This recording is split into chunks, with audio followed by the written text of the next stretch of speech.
What if the most powerful leap that we can make into the future of work is to discuss the undiscussables? I have spent my entire life in pursuit of and in service of difficult questions. And for some of my life, I was getting it wrong. At 24, I was the youngest manager on the composing room floor of the New York Times. And I walked in this cavernous room, and I saw hundreds of ex-linotype operators who I thought should have been fired a long time ago, being kept on as not very good paste-up artists. And I saw this as feather bedding. And in my questions, when I was trying to figure out how work got done at the Times, I guess my attitude kind of came out. Because nobody ever said anything. But what happened was they waited for me to break a rule. And one of the rules was management was not allowed to touch the type. So at one point, I went just with just my fingertip, can we move this from here to here? Foreman, foreman! Suddenly, several hundred guys are all leaving the composing room floor, and for 20 minutes, they're debating whether or not to shut down the paper. Now, as I stood alone in this huge room, soiling my pants, the only thing I could think about was all the other New York papers, the headline the next day, "Stupid kid shuts down New York Times." It was right around then that I began to realize what I was getting wrong when I asked difficult questions. What I was missing was empathy, truly caring for and about the people who are dealing with difficult truths. So for more than a quarter century, I have conducted research all over the globe under that guiding principle, exploring the difficult truths that we all need to go through as we try to change ourselves and our organizations. Two key choices that everybody in the room is going to face. And I don't mean, do we put in this learning management system? I don't mean, what is our strategic plan? I mean personal choices. For what I'm about to take you through, there is no right or wrong. There's no debating the trends that I'm going to share with you. They are happening. What I want to share with you is, what are you going to do about them? There is baby Clifford. Isn't he cute? That turtle on his onesie is not just a turtle. It's part of the Internet of Things. That turtle is connected to Mom's app, and Mom can tell his heartbeat, whether or not he's lying on his back, can tell whether he's coughing. It's not just a sound monitor. It is part of the Internet of Things. Clifford's data, a whole bunch of his vitals, are being recorded. This is a product out now, put out there by Mimo. This is a clue as to what we're all going to be going through. Because Clifford's mom and dad, they have an app, and isn't it cute? We know how he's breathing, we know if he's coughing, we know his heartbeat. Clifford's leadership team is collecting data without Clifford's permission and using it to determine what is in Clifford's best interest. See where I'm heading? The one on the right is Iron Man. What's the one on the left? Minority Report. These are two different views of the next 5 years. Iron Man is like Google Glass. That data is streaming to the individual, and the individual gets to decide what to do with it. Minority Report, on the other hand, starring Tom Cruise, had pre-crime police, and they were using data to figure out who might commit a crime in the future. This is not science fiction. Earlier this year, Chase Manhattan Bank released an app for its traders, because these guys can make trades of millions of dollars at a time and lose the bank millions and billions. All traders are now required to use this app. It looks at their scores on ethics training. It looks at all their emails. It looks at the conferences they go to. It looks at the pattern of their behaviors through their data to predict which of their traders might create fraud. This is a real-time example of what you're going to be facing. Now, if this were just evil versus good, this would be a no big deal. There isn't a company in an organization, a person in this room, that really needs to worry about evil versus good. What this is really about is corporate-centered versus individual-centered. Who is in charge of the data for determining what they're going to do the next day? I'll give you an example from the consumer world.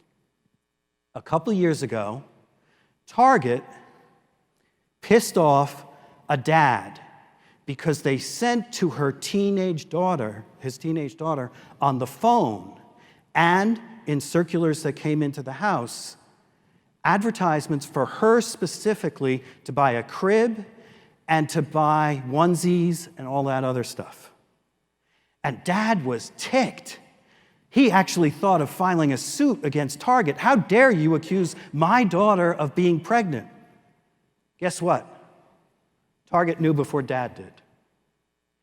Based on her purchase of unscented lotion, vitamin supplements, and cotton balls, they knew that women between X age and X age who bought those things were most likely in their second trimester.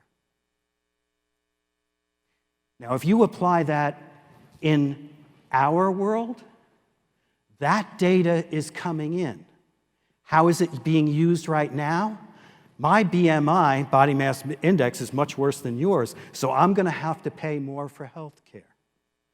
The chips that are going to go into my seat are going to know whether or not I got up enough, so I'm going to have to pay more for health care. The way we're using data is extremely corporate-centered. We are entering an age where you, the CLOs and the heads of training and development, it is possible for you to create very, very tailored training and development for each individual. The question is, will you? Will we as a community, and what will we stand up for? Are we going to be in force for corporate use of this data, where we're making sure that all the company's needs are getting made? Or are we going to be, as a community, a force for being far more learner-centered than we ever have been in the history of what we do?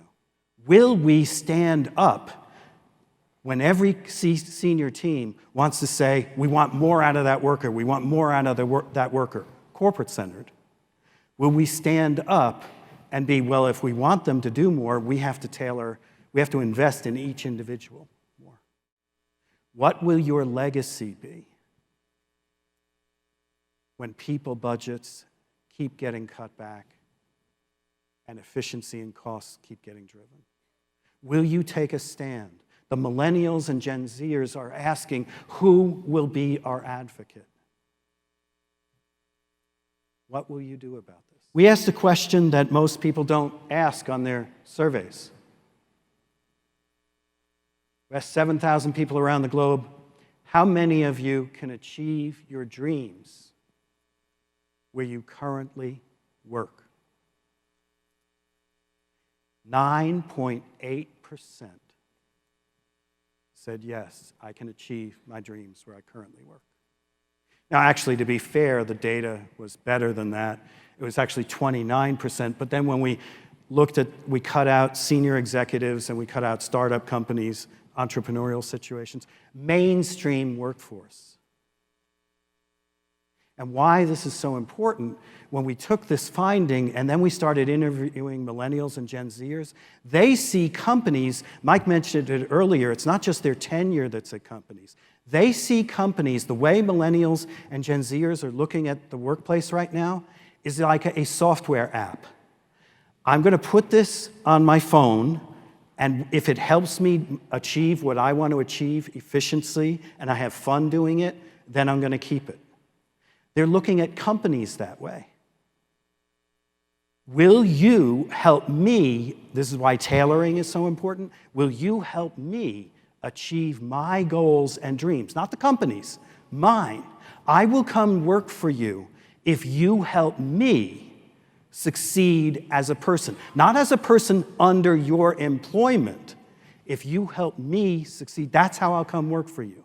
So the people who want to come work for you will want to achieve their dreams and goals. And part of our learning and development needs to be empowering that, needs to be understanding what are your dreams and goals. Other insights on personal legacy. You're being handed a talent time bomb. Who would like to share? Yes.